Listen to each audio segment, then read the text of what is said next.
First game back for a while. Tell us how you feel after you pulled up after that big win. Yeah, well, it wasn't too hard out there today. We're up quite a bit early and at half time, so it took the pressure off a little bit, and the ball was coming in pretty easy up forward. So yeah, probably not the hard hit out early, but it was good to get one under the belt. And what about yourself? How did you pull up after playing your first full game in a while? Yeah, no, I feel good. I actually felt like I had a bit more in the tank at the end of the game. Probably was the fact that it was probably an easier game, especially playing forward. So, you know, hopefully I've got still a bit left for next week. What about missing a bit of pre-season and that kind of thing? Did you feel like going into this game you were travelling okay? Or? Yeah, well, basically I started pre-season before Christmas, did most of the training before Christmas, but basically after Christmas came around, I had a bit of an operation on the knee and missed about 8 weeks and didn't do anything up until round one. But I swim twice a week in the mornings and do a bit of my own running and then training. So I feel like I got a little bit of fitness there, but obviously the match fitness is the big part of it. Tell us about the club's season so far. It's been an interesting one. Started okay, lost a few games and now won the last 3. So how do you think the boys are travelling?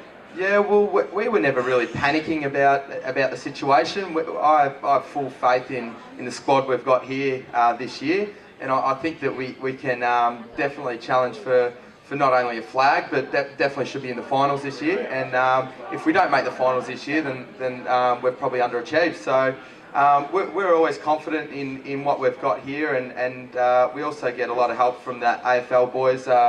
West Coast Fremantle players that obviously aren't getting a game. So I think the last three weeks we've started turning it around, and momentum's a massive thing in football. So if we can keep that going, win this game here, and just keep the ball rolling, get ahead of the ledger, so to speak, and then I think we can secure a spot in the top 4. What about some of the young boys we've got coming through the system here? Mitch Boyle and Aidan Tropiano, he made his debut last week. This week, Mitch. What do you think about the talent depth from the youngsters? Well, obviously the Colts last year, they were unbelievable. So we always knew that we were going to have a fair bit of talent coming through, and it's just starting to show its head now. We've got a pretty senior side now, pretty established, but for those boys to work their way into the squad, and then obviously do a job like Troppo did last week, it's great to see, and it just puts pressure on the rest of the squad to perform, and that's where we're going to go from strength to strength from there. Steve Malaxis, he can be a little bit scary, but how have you assessed him as a coach so far this year?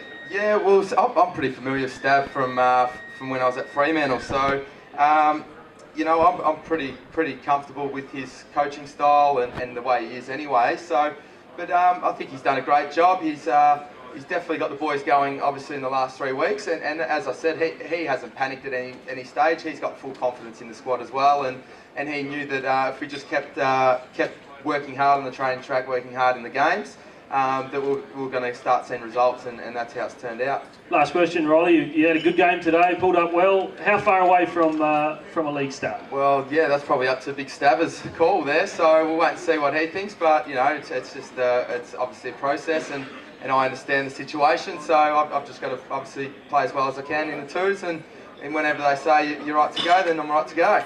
Well, all the best, Ryley. Ladies and gentlemen,